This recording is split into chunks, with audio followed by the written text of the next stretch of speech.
I, a 30-year-old male, need to get this off my chest because things have gone completely sideways with my wife, Melissa, a 28-year-old female. We've been married for 3 years, but together for almost 6. When we first met, it was at a bar through mutual friends. She wasn't supermodel hot or anything, but she was definitely pretty and had this really confident vibe that I was into right away. We hit it off, exchanged numbers, and started dating a couple of weeks later. The first few years were honestly pretty awesome. We did all that couple stuff, weekend trips, meeting each other's families. Her parents were kind of standoffish, but whatever. We moved in together after a year. I proposed on our 2-year anniversary, and we got married about 8 months later. It was nothing fancy, just family and close friends. I bought a house about 6 months before the wedding. My name's on everything since I paid the down payment from money I saved up working my ass off at my job. So for the first year of marriage, things were good. We'd both come home from work, cook dinner together, watch shows, normal stuff. We talked about maybe having kids in a few years. But looking back, I can see things started changing maybe around year 2 of our marriage. Melissa started getting more into her career. She works in marketing and started staying late at work more, going to these networking events and gradually spending less time at home. I was supportive, figuring it was good for her career and all that. I picked up more of the household stuff so she could focus on work and started paying most of the bills too, since she said she wanted to build her career before focusing on money. It was little stuff at first. She'd cancel our date nights last minute because of work. She'd be on her phone constantly, even when we were supposed to be spending time together. If I brought it up, she'd get defensive and say I wasn't being supportive of her career, so I backed off. We stopped doing things together on weekends. She was either too tired from work or suddenly had these brunches and shopping trips with her friends that I wasn't invited to. It started feeling like we were just existing in the same space but not really connecting anymore. Anyway, in the last couple of months, she told me her friend group was doing this dinner thing at a new restaurant downtown, and she wanted me to come. I was honestly surprised she even asked me. It had been months since she included me in anything with her friends. I wasn't super excited about it. Her friends are mostly these marketing PR types who just talk about work drama and gossip about people I don't know, but I figured maybe this was her trying to include me more. So we went to this dinner. There were like 8 people total, Melissa, me, and 6 of her friends. The restaurant was packed and loud, and we ended up at this long table.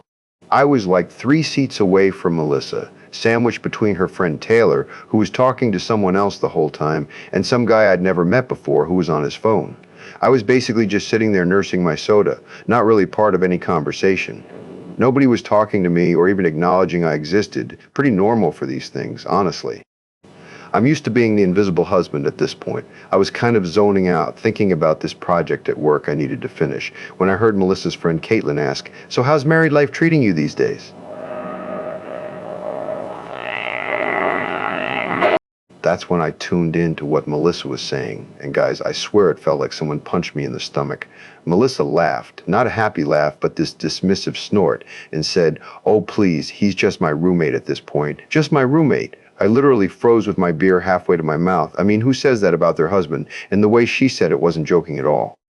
It was like she was stating some obvious fact that everyone already knew. She even glanced at me when she said it and noticed that I was paying attention but didn't give a damn. What's worse is how her friends reacted. They all laughed and nodded like this was completely normal. One of them even said, "Aren't all husbands just glorified roommates eventually?" And they all cracked up even more, all except this one girl, Olivia. She's newer to their friend group. I've only met her a couple of times. She didn't laugh and actually glanced over at me with this look like she felt bad for me. At least someone in this group has a soul, I guess. I don't even remember the rest of the dinner conversation. My brain was just stuck on replay, hearing my wife call me her roommate over and over. I kept eating and drinking on autopilot, not saying anything, just trying to process what just happened. The thing is, she didn't even look at me when she said it, didn't check if I heard, didn't care, like I wasn't even a factor in her life worth considering. On the drive home, Melissa was chatting about random stuff, acting completely normal, while I'm sitting there feeling like my whole marriage just got nuked. I barely responded, just one-word answers and nods. When we got home, she flopped down on the couch scrolling through Instagram like nothing happened, like she hadn't just completely disrespected our entire relationship in front of all her friends. I stood there watching her for a minute, waiting to see if she'd say anything, acknowledge what she said, apologize, anything. But no, nothing.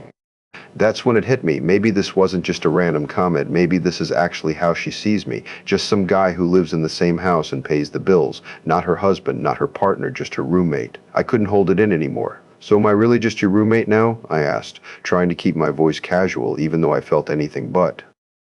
Melissa looked up from her phone, annoyed at being interrupted. What are you talking about? At dinner, you told your friends I'm just your roommate at this point. She rolled her eyes and went back to scrolling. Oh my God, it was just a joke. Don't be so sensitive. Didn't sound like a joke, I said. Well, it was, she snapped. You're seriously overreacting. Can we not do this right now? I'm tired. And that was it. No apology, no explanation, not even acknowledging how it might have hurt me. Just dismissing my feelings and making it seem like I was the problem for being upset. I didn't want to escalate things because I was still trying to wrap my head around everything. Plus, I wanted to think about how to approach this. But one thing was clear. Something in our relationship was seriously wrong, and I couldn't ignore it anymore. The next morning, I went through my normal routine on autopilot. Melissa was rushing around like usual, barely acknowledging me except to ask if I'd seen her phone charger, just another normal day for her. As I was driving to work, I kept replaying that moment at dinner over and over in my head. The more I thought about it, the angrier I got. I've been busting my ass for years to build a life with this woman. I bought the house we live in. I pay most of the bills. I've been supporting her career by taking on more household responsibilities. I've been the one making all the effort in our relationship while she's been, going out with friends, working late, barely paying attention to me? And this is how she sees me. Just some dude who happens to live in the same house? By the time I got to work, I'd made a decision. If Melissa wants a roommate instead of a husband, that's exactly what she's going to get. I spent my lunch break setting up a new bank account and transferring most of our money from our joint account into it. I left enough to cover my half of the bills for the month, not a penny more. I used to pay like 80% of everything because I make more, but roommates split bills 50-50, right? When I got home that evening, I didn't ask Melissa about her day like I usually do. I didn't tell her about mine. I just said, hey, and went to the spare room where I've got my gaming set up. Usually I'd wait for her to finish work and we'd decide on dinner together, but not tonight. I ordered a pizza just for myself. When it came, I grabbed a couple of slices and went back to my game. Melissa came in looking confused. Did you order pizza? Where's mine? I shrugged, not looking away from my screen. Oh, I just ordered for myself. Figured you'd get something if you were hungry. She stood there for a second like she was waiting for more of an explanation. When I didn't say anything else, she just went, okay, and left the room. I heard her in the kitchen a few minutes later making herself something. That was the start of what I now think of as Operation Roommate. Over the next couple weeks, I systematically changed how I interacted with Melissa. I stopped texting her during the day to check in. I stopped picking up groceries for her. I stopped doing her laundry with mine. I stopped asking if she needed anything when I went to the store. I stopped telling her when I was going out or when I'd be home or making dinner for both of us. Basically, I stopped doing all the husband things and started acting like we were just two people sharing a living space, like roommates.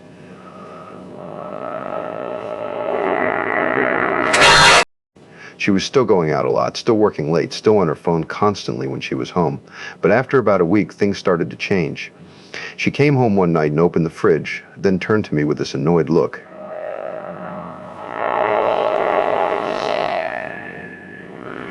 There's like no food in here. Didn't you go grocery shopping? Your stuff? What about the rest of the groceries? I just bought what I needed, I said, still not looking at her. Figured you'd get whatever you want for yourself. She made this frustrated noise. Since when do we buy separate groceries? I finally looked up at her. I don't know, just trying something different. Is that a problem? She stared at me for a second, then just muttered whatever and ordered takeout for herself. The real drama started about 2 weeks into Operation Roommate. Melissa texted me during the day saying she was buying these expensive shoes she'd been wanting, and her card got declined. She called me right after, sounding pissed. Why is there only $700 in our joint account? She demanded. That's your half of the bills for this month, I said calmly. My half? What are you talking about? And where's the rest of our money? I set up my own account. That's my money from my job. The joint account is just for bills now. There was a long pause before she spoke again. You moved our money without telling me? What the hell, Jake? Not our money. My money from my paycheck. You got your own job and your own money. But we've always shared finances. You can't just change that without talking to me. I almost laughed. Yeah, and I thought we were husband and wife, not roommates. But apparently things change. What are you talking about? She sounded genuinely confused. Nothing. You need to pay that by the end of the month. The rest of your money is yours to do whatever you want with, just like mine is mine. She started saying something else, but I told her I had a meeting and hung up. When Melissa got home that night, she was fuming. She stormed into the living room where I was watching TV and stood right in front of me. We need to talk about what the hell is going on with you, she said, arms crossed. I muted the TV. What's up? What's up me? You know what's up. The money, the groceries, the way you've been acting. What's your problem? I shrugged. No problem, just making some changes. Without talking to me? Without talking to me. That's not how marriages work. I looked her straight in the eyes. Oh, so we're in a marriage? That's weird because I distinctly remember you telling your friends that I'm just your roommate at this point. I'm just trying to live up to your expectations. Her face went through like 5 different expressions in 2 seconds. It was just a joke. I didn't mean anything by it. Didn't sound like a joke to me. Or to your friends, based on how they all nodded along. Sounded pretty serious, actually.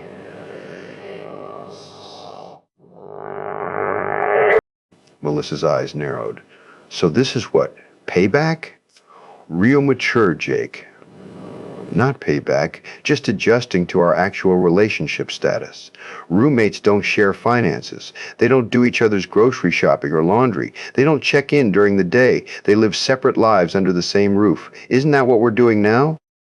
She stared at me, opening and closing her mouth like she couldn't decide what to say. Finally, she just threw up her hands and walked out of the room, muttering about how ridiculous I was being. But I noticed something interesting. Over the next few days, Melissa started trying harder. She texted me during the day. She suggested we order dinner together. She asked about my day. Too little, too late, in my opinion, but interesting. What she didn't know was that Operation Roommate was just getting started, and I was about to take it to the next level. So about 3 weeks into my roommate routine with Melissa, something unexpected happened. I was grabbing coffee before work at this place near my office when I heard someone call my name. I turned around and saw Olivia, that friend of Melissa's who actually looked uncomfortable when Melissa called me her roommate at dinner. Hey, Jake, right? She said, walking over. Melissa's husband? I nodded. Yeah. Hey, Olivia. She smiled, looking surprised I remembered her name. Good memory. I didn't know you came here. Every morning. Their coffee is better than the office stuff. There was this awkward pause. I could tell she wanted to say something but wasn't sure if she should. Listen, she finally said. I've been wanting to reach out. That dinner a few weeks ago, what Melissa said wasn't cool. I just wanted you to know not everyone thought it was funny.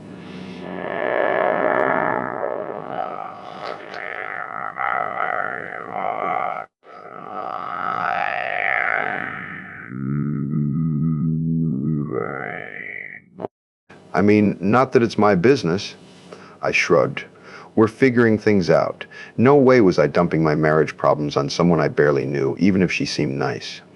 Olivia nodded. Well, I hope things work out. For what it's worth, I think you seem like a gentleman. It turned out she's actually pretty cool. She works as a physical therapist, moved to the city about 6 months ago, and met Melissa's group through a mutual friend. She was easy to talk to, and it felt good having an actual conversation where someone was interested in what I had to say. Before we left, she hesitated, then said, Look, I know this might be weird, but if you ever need someone to talk to, here's my number. She scribbled it on a napkin and handed it to me. I honestly felt it was a bit weird, like crossing a line. I didn't know what exactly her intention was, but I thought I could use some help, and it also seemed like she was just being nice. Thanks, I said, putting it in my pocket. I might take you up on that. A couple of days later, I was having a particularly frustrating day. Melissa had been increasingly pissy about the roommate situation, complaining about having to contribute more to bills and how I was being childish. Then I found out someone had used our joint credit card, which I thought was canceled but apparently wasn't, to buy a $500 purse. 3 guesses who? I was sitting in my car in the office parking lot just fuming when I remembered Olivia's number. I thought I'd give her a shot. Maybe she knows what Melissa's up to. So I texted her, "Hey, it's Jake. Is that offer to talk still open?" She responded almost immediately, "Absolutely. Everything okay?" We ended up meeting for coffee after work. I didn't plan to dump everything on her, but somehow, looking into her big warm eyes, it all came pouring out, the roommate comment, how Melissa had been distant for months, how I'd started Operation Roommate, all of it.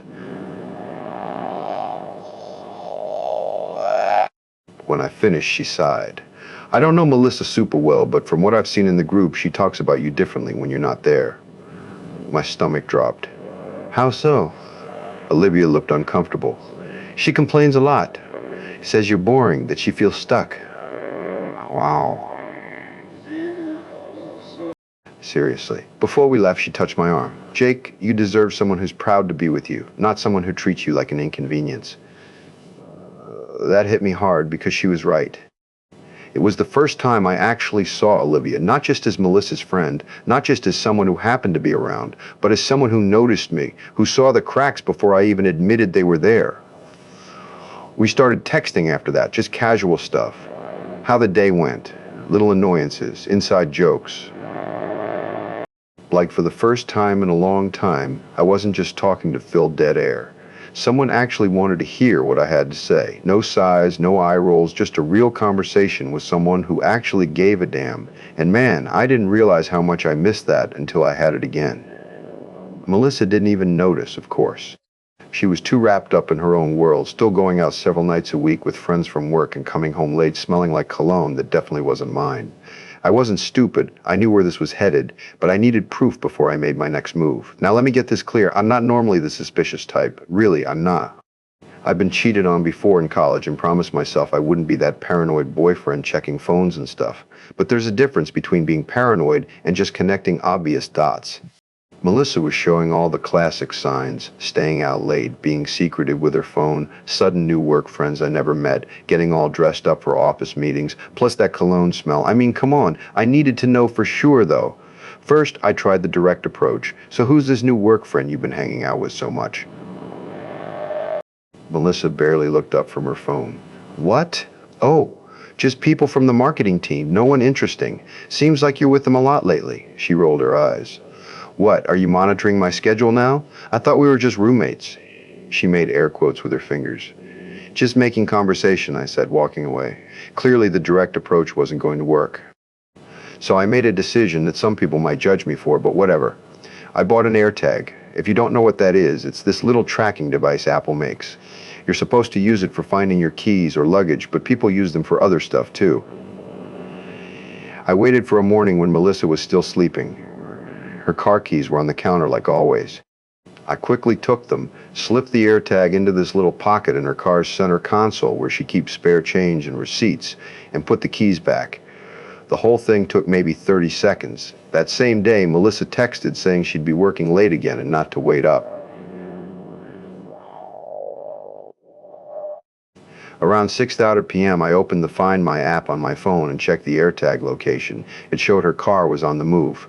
I watched as she drove, not toward her office downtown, but toward a fancy apartment complex on the north side of the city.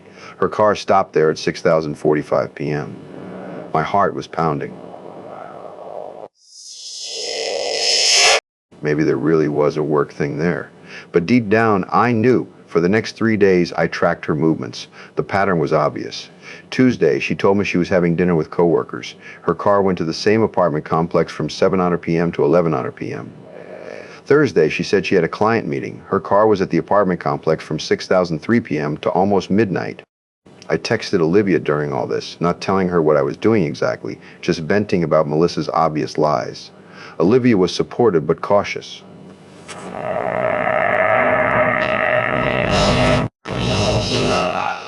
"Are you sure you want to know?" she texted. "Sometimes finding out just makes things more painful."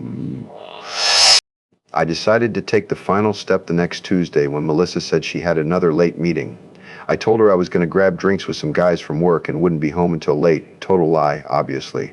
Instead, I parked down the street from the apartment complex and waited. Sure enough, at 6:30 p.m., Melissa's car pulled in. I watched as she parked, checked her makeup in the mirror, then got out and walked to one of the buildings. She typed a code at the door and went inside. I sat there for maybe 15 minutes debating what to do next. Part of me wanted to storm in there, catch them in the act, make a huge scene. But what would that accomplish? More drama? No thanks. I just took pictures of her car in the lot and the building she entered. Then I took a deep breath and drove home. I now had all the proof I needed. My wife was cheating on me. The question now was, what was I going to do about it? I called Olivia on the drive home. When she answered, I just said, "You were right about everything." "Oh, Jake," she said softly. "What are you going to do?" "I don't know yet, but I'm done being just her roommate." That night I slept in the spare room. Melissa didn't come home until after midnight. She didn't even notice I wasn't in our bed. The next day I called in sick to work. No way I could focus on spreadsheets and meetings while my marriage was imploding. I spent the morning researching divorce lawyers and found one with good reviews who could see me that afternoon. I laid everything out for him, the roommate comment, the cheating, the house situation, our finances. "So what am I looking at here?" I asked after explaining everything. He leaned back in his chair. "The house is in your name and you owned it before marriage, so that's likely protected. No kids makes things simpler. Virginia isn't a pure, no-fault state, so her adultery could work in your favor. The main question is how contentious you want this to be."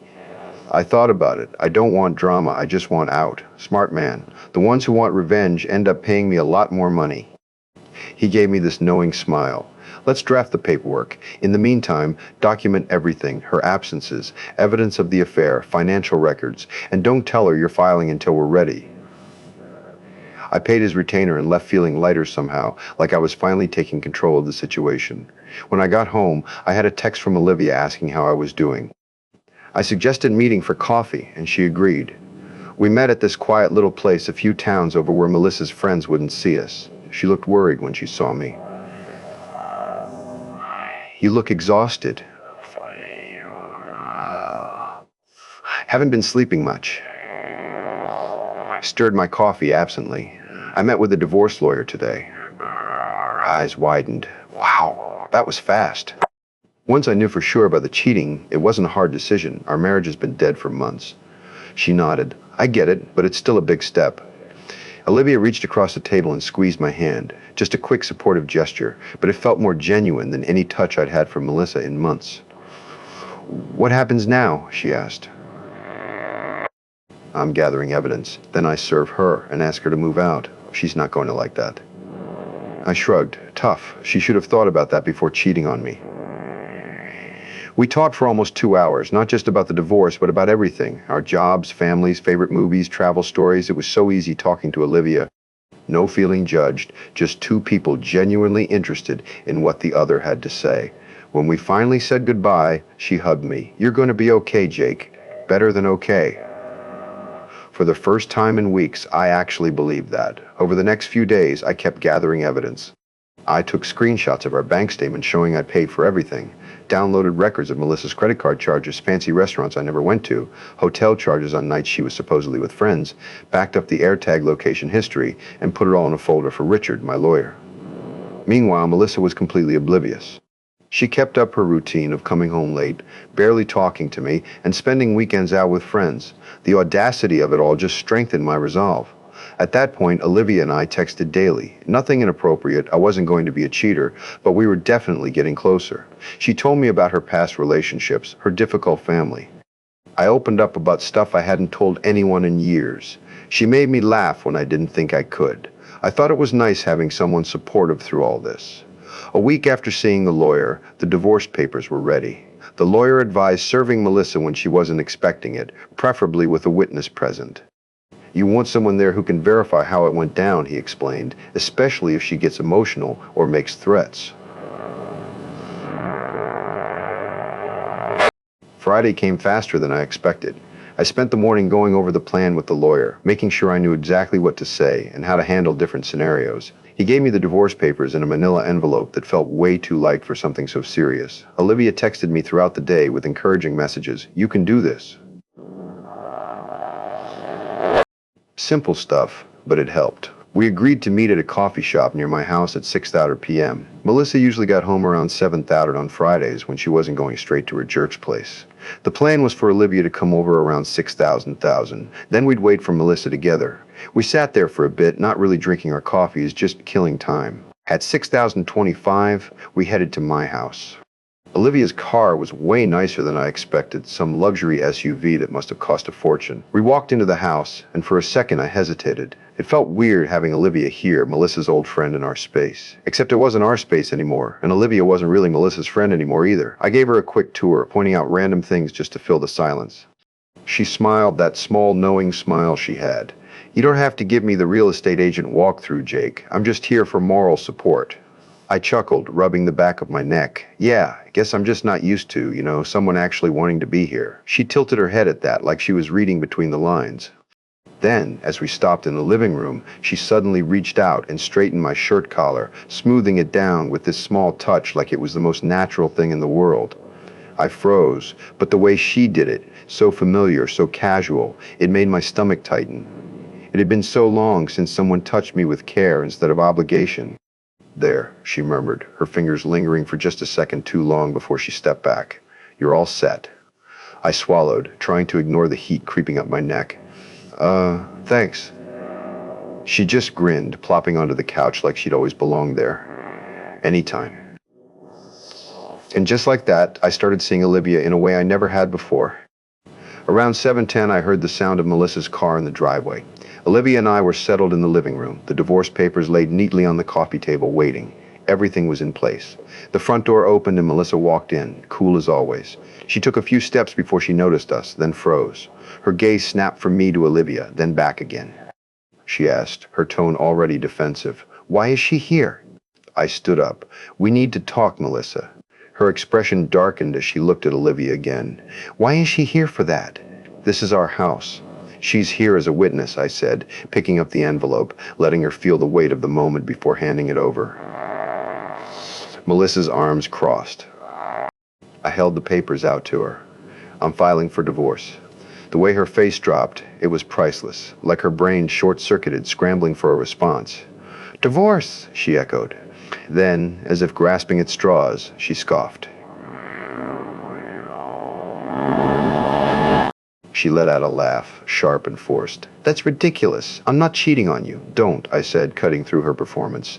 "I know about the guy at the Parkview Apartments. I know how often you're there." The color drained from her face. "You followed me? What the hell, Jake?" I shook my head, amused at how quickly she shifted the blame. "I have weeks of proof. Every late night, every work event, every girls' night out, all leading to the same place." Her eyes flicked to Olivia, then back to me, her shock hardening into anger. "You tracked me? That's psychotic! And you brought her here for this?" She pointed at Olivia, spitting the words like they'd burn. I wasn't letting Melissa flip the script. "Olivia has nothing to do with this," I said smoothly. "This is about you, your choices, and the fact that you got caught." Melissa's arms tightened over her chest, shifting gears. "So I messed up." "People mess up, Jake. That doesn't mean we just throw everything away." "Counseling, a fresh start. I'll stop seeing him. Let's just talk about this alone." She cut Olivia a glare like she could erase her from the room. That's when I twisted the knife. I leaned back, giving her the same blank expression she used on me so many times. "Why are you upset anyway?" I asked, my tone dripping with sarcasm. "I'm just your roommate, right?" "That's what you wanted." She scoffed, rolling her eyes like I was the one being ridiculous. "That dinner? You're still mad about that, Jake. It was a joke." I nodded like I finally saw her point. "Oh, right, a joke. Hilarious." Then I tilted my head. "Wait, so you do joke about replacing your husband with another guy? Just checking." Her jaw tightened, but I wasn't done. "You were right, though," I continued, voice smooth. "We're just roommates, and since I'm the one paying most of the rent." I gestured toward the door. "Yeah, I'm going to need you to pack up and get the hell out of my house." She completely lost it. Started crying, screaming, throwing things, the works. She called me every name in the book, then switched to begging, then back to anger again. Classic manipulation tactics that might have worked on me before, but not anymore. "Where am I supposed to go?" she kept asking, like it was my problem to solve. "I don't know. Maybe your boyfriend's place? You seem to spend enough time there already." That just made her more furious. Eventually, she stormed out, slamming the door so hard a picture fell off the wall. Olivia helped me clean up the mess Melissa left behind. That went about as well as expected, I said, trying to make a joke.